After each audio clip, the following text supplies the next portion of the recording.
Bienvenidos a Memorias del Volcán. Mi nombre es José Luis Larios García, investigador del Archivo Histórico del municipio de Colima. En esta ocasión vamos a hablar sobre Colima y sus terremotos. Vamos a empezar a desarrollar el tema refiriéndonos al momento histórico que ha suscitado estos terremotos a lo largo de los siglos. Hay que comenzar a hablar al referirnos a partir del siglo XVI.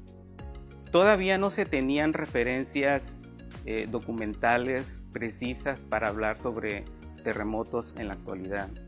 El primer terremoto que se tiene registrado, según Juan Oseguera Velázquez, fue en 1563.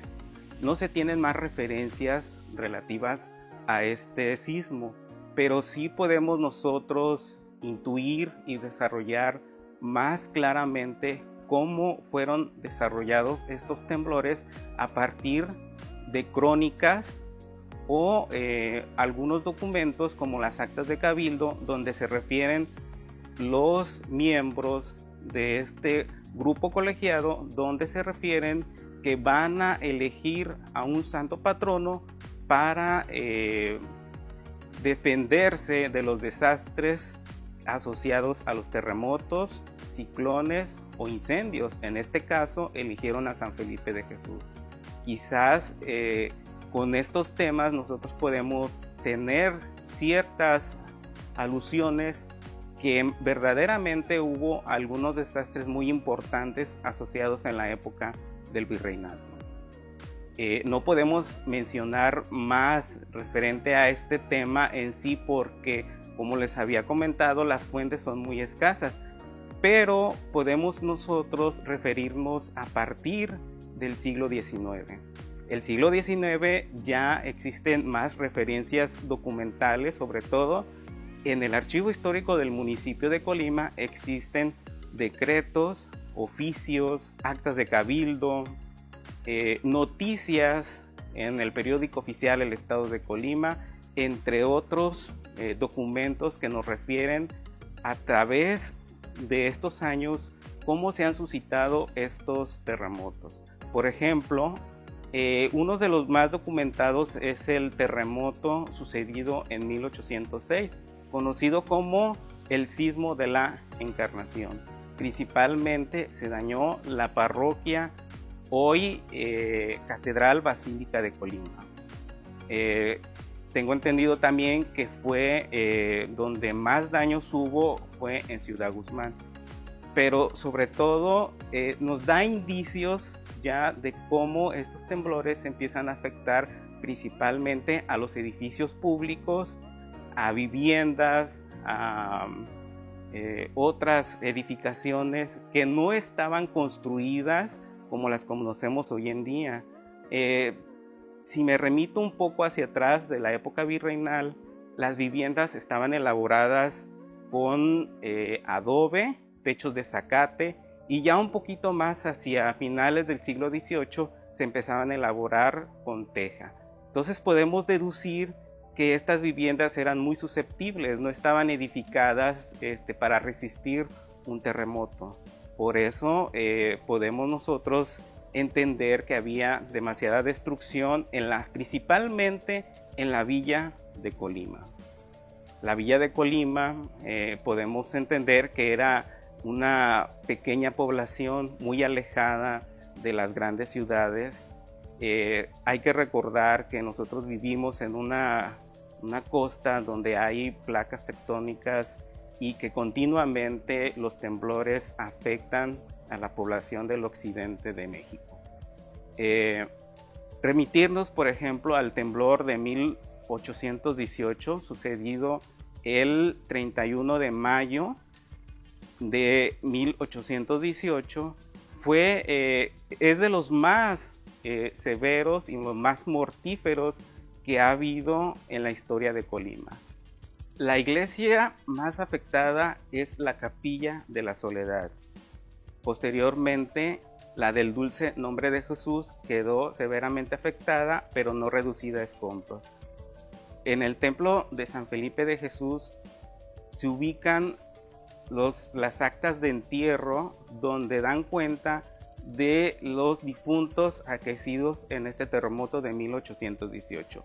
90 víctimas entre negros, mulatos, indios, indígenas murieron en este terremoto. Posteriormente nos vamos al terremoto del 2 de octubre de 1847. También sufrió daños la iglesia parroquial.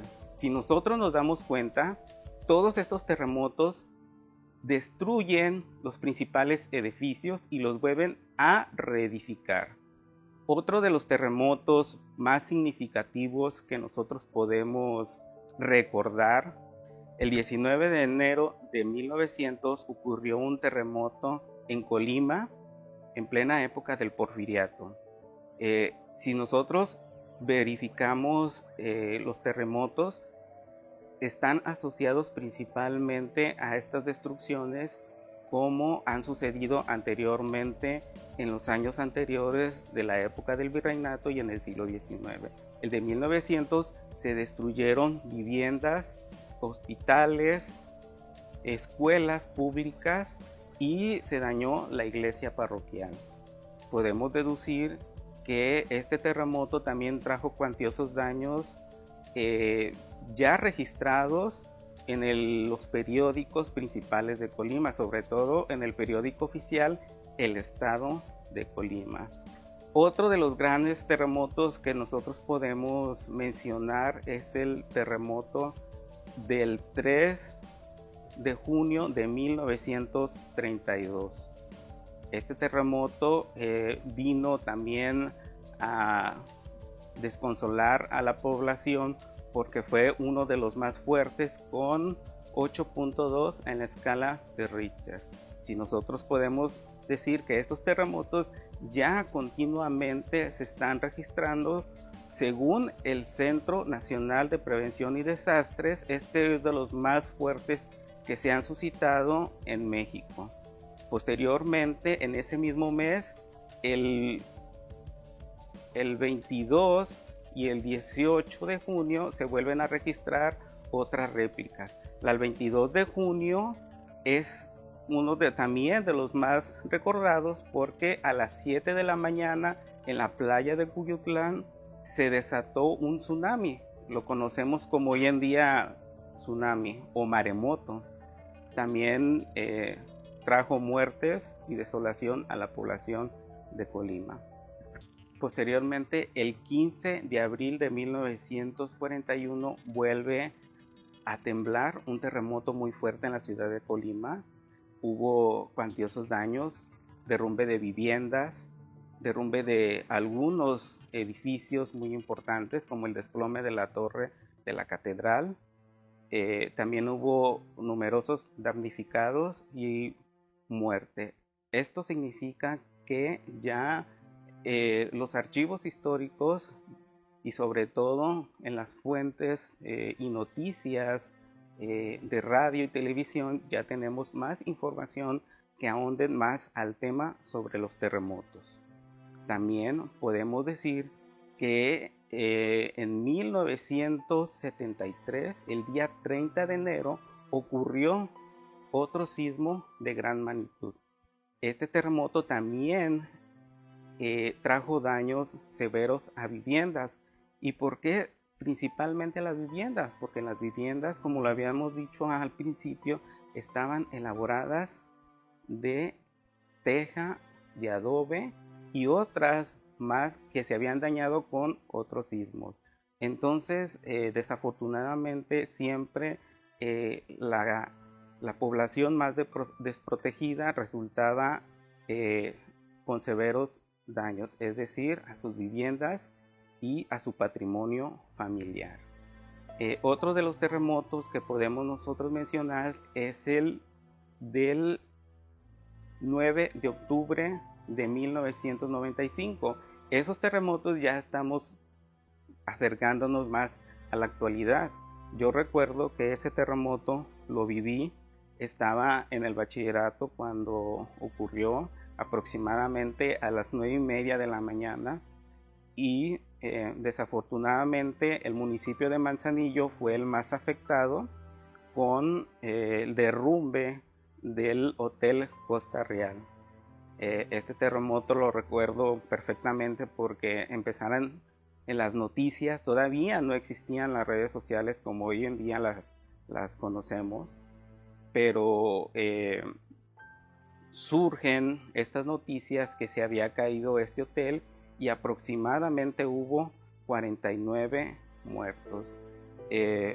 Hay que destacar que las informaciones hoy en día corren rápidamente a través de las redes sociales cuando hay este tipo de movimientos telúricos. Yo recuerdo que en el temblor del 2003 se dice que fue cerca de 7.6 a la escala de Richter, con el epicentro en las playas de Colima, y que inicia con un movimiento leve y posteriormente llega un fuerte ruido, yo lo recuerdo, y se da un sacudión tremendo. Posteriormente, cuando termina el temblor, nos damos cuenta que hubo grandes afectaciones. Al siguiente día, en la mañana, es cuando recorremos algunas calles de la ciudad, Villa de Álvarez y Colima, y nos damos cuenta que el centro de la ciudad está severamente dañado. Entonces vi a gente llorando, lamentándose. Por ejemplo, un tránsito, a estar dando paso a los vehículos, sus lágrimas corrían por todo el desastre que había sucedido, pero tenía que ser su trabajo. Entonces todos estos detalles, todos estos recuerdos que se nos vienen a la mente de una manera desafortunada, nosotros lo recordamos a la memoria, pero también ya existen datos documentales como en periódicos, videos, que en alguna ocasión por ahí me tocó ver cómo en las oficinas del Palacio de Gobierno se sacudía las instalaciones y cómo cayeron algunos escombros. Entonces esto nos viene a la mente que en realidad vivimos en una zona que estamos susceptibles a los terremotos, no necesariamente a los terremotos, sino también a los ciclones. Creo que es muy importante siempre estar atentos a los temblores, y no nomás a los temblores, sino que a otros desastres como los ciclones, los incendios y otros tantos que estamos susceptibles el ser humano en esta vida. Por ejemplo, hoy la pandemia también es uno de las cuestiones que estamos viviendo en la actualidad y que debemos estar atentos y cuidarnos. Gracias por su atención.